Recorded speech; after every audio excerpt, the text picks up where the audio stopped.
Janmanthan Hospital pioneers in world-class orthopedic cardiology and multi-specialty care. Top 3 in Hyderabad, top 10 in South India. Attapur, Hyderabad. Hyderabad నగర శివార్లలోని బౌరంపేటలో నిన్నొక దారుణ ఘటన చోటు చేసుకుంది. 2 నెలల చిన్నారిని పదే పదే ఏడుస్తున్నాడు. కంటిన్యూస్ గా ఆపకుండా తనని నిద్రపోనియట్లేదు, తనని సరిగ్గా రెస్ట్ తీసుకోనివ్వట్లేదు అన్న ఉద్దేశంతో ఒక మహిళ 2 నెలల చిన్నారిని నోట్లో గుడ్డలు గుక్కి అత్యంత దారుణంగా కట్టెల పొయ్యిలో వేసి కాల్చి చంపేసింది. అయితే పోస్ట్ పార్టమ్ సైకోసిస్ లేదా పోస్ట్ పార్టమ్ డిప్రెషన్ అంటారంట. ఆ వ్యాధితోటి ఆమె బాధపడుతుంది. జనరల్ గా ఏంటంటే ఒక 6 నెలల పాటు, అంటే వాళ్ళు డెలివరీ అయిన తర్వాత జనరల్గా 6 నెలల పాటు కొంతమందికి ఇలాంటి డిసీజ్ తోటి బాధపడతారంట, అంటే లైక్ డిప్రెషన్ అన్నమాట.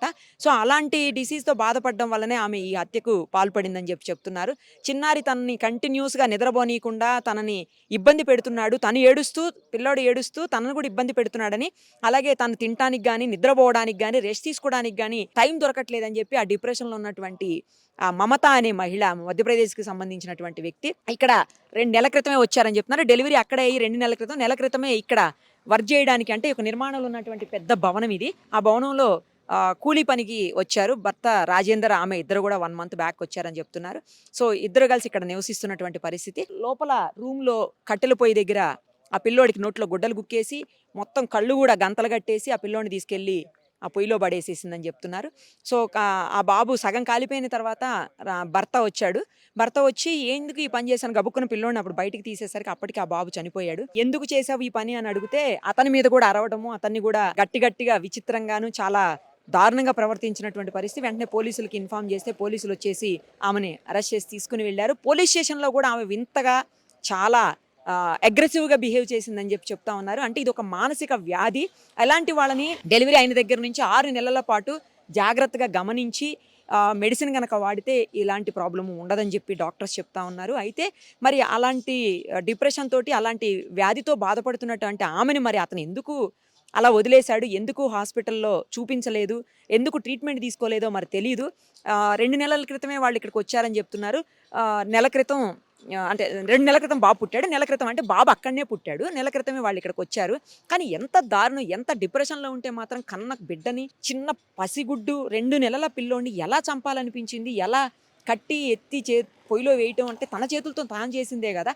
తానే కన్న బిడ్డని తానే అంత దారుణంగా మనం వింటుంటాము. పాములు వాటి పుట్టిన పిల్లల్ని అవే తినేస్తాయి అని చెప్పేసి. అవి జంతువులు కాబట్టి వాటికి విచక్షణ ఉండదు కాబట్టి, లేకపోతే అవి విష సర్పాలు కాబట్టి అలా చేస్తుండొచ్చు. కానీ మనుషులు కూడా ఇలా చేయటం అనేది, అది ఏదో డిప్రెషన్కు గురైందని, ఎంత డిప్రెషన్ ఉంటే మటుకు గొడవ చేస్తారేమో, అరుస్తారేమో, లేదా ఇతరులతో గొడవలు పడతారు.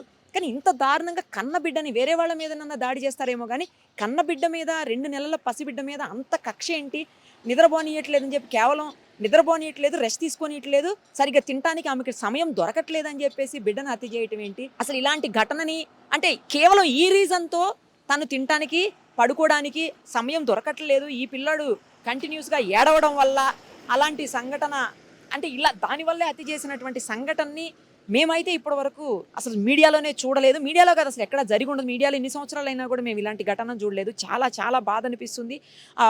అది చూపించడానికి కూడా వీలుగానంతగా కాలిపోయింది. తాను కన్నబిడ్డ తన కళ్ళ ముందే ఆమె పడేస్తే అలా కాలిపోతుంటే ఆమె ఎలా చూస్తూ ఉందో కూడా అర్థం కావట్లేదు. అంత మానసిక దారుణమైనటువంటి పరిస్థితుల్లో, బాధల్లో, మానసికంగా ఘోరంగా ఉన్నటువంటి, అంటే అంత దారుణమైన వ్యాధితో బాధపడుతున్న వ్యక్తిని భర్త ఎందుకు గుర్తించలేకపోయాడు, లేకపోతే చుట్టుపక్కల ఉన్న వాళ్ళైనా ఎందుకు గమనించలేకపోయారు? పదే పదే వాళ్ళు, ఈ కొత్తగా వచ్చింది కాదు కదా, పదే పదే ఆ ఇన్సిడెంట్ రిపీట్ అవుతుంది. ఆ పిల్లోడి మీద గట్టిగా అరవడము, లేకపోతే వింతగా బిహేవ్ చేయటము, లేదు అంటే కోపంగా బిహేవ్ చేయటము, కర్కశంగా మాట్లాడడం, ఇవన్నీ గత కొంతకాలంగా జరుగుతూనే ఉండాలి. సో జరుగుతూ ఉన్నప్పుడు భర్త ఎందుకు గమనించలేకపోయాడు? ఎందుకని అతను హాస్పిటల్కి తీసుకెళ్లి ట్రీట్మెంట్ ఇప్పించలేకపోయాడు? ఇదైతే చాలా దారుణంగా, బాధగా అనిపిస్తుంది. అంటే బిల్డింగ్లో ఉన్న వాళ్ళకి ఏం సంబంధం లే, కానీ అదన్నీ పక్కన పెట్టేస్తే మనం ఎవరు ఏం చేయలేనటువంటి పరిస్థితి. ఆమె అలాగే సేమ్ టైము ఎవరైతే భర్త ఉంటారో వాళ్ళిద్దరు మాత్రమే ఉంటారని చెప్తున్నారు. ఇక్కడ ఆ రూమ్లో వేసి ఆ పిల్లోడిని కట్టెల పొయ్యిలో, అసలు తలుచుకుంటేనే చాలా చాలా బాధ అనిపిస్తుంది. పోలీసులు అయితే ఎంక్వైరీ చేశారు. ప్రాథమికంగా తేల్చింది అయితే ఇదే. ఎవరు ఇలాంటి ఘటనలకి పాల్పడకుండా ఉండాలి అంటే డెలివరీ అయిన తర్వాత ఒక 6 మంత్స్ పాటు అయితే జాగ్రత్తగా వాళ్ళలో వచ్చేటువంటి చేంజెస్, అంటే hormonal imbalance main, hormonal changes ఏంటి అనేది చూస్తూ ఉండాలి. కుటుంబ సభ్యులే గమనించుకోవాలి. ముఖ్యంగా భర్త గమనించాలి. సో అలాంటప్పుడు వాళ్ళకి సపోర్ట్ చేస్తే మెడిసిన్ ట్రీట్మెంట్ కరెక్ట్గా అందితే వాళ్ళు జాగ్రత్తగా అంటే వాళ్ళు మళ్ళీ హెల్త్ సెట్ అయిపోయి నార్మల్ అయిపోతారు. అలాగే ఇలాంటి ఘటనలు మనం కూడా చూడకుండా ఉంటామేమో మేబీ. సో కొత్తగా డెలివరీ అయిన వాళ్ళు ఎవరన్నా ఉంటే మట్టుకు అందరికీ ఈ ప్రాబ్లం వస్తుందని నేనైతే అనుకోను. వన్స్ ఇన్ ఏ వైల్ ఎక్కడో 1000లో ఒక్కళ్ళకి వస్తుండొచ్చులా, లేదా లక్షలో ఒక్కళ్ళకి వస్తుందో మరి. అలాంటి వాళ్ళ విషయంలో ఇంట్లో కుటుంబ సభ్యులు దగ్గరగా ఉండేవాళ్ళు గమనించుకుంటే ఇలాంటి సంఘటనలు జరగకుండా ఉంటాయి.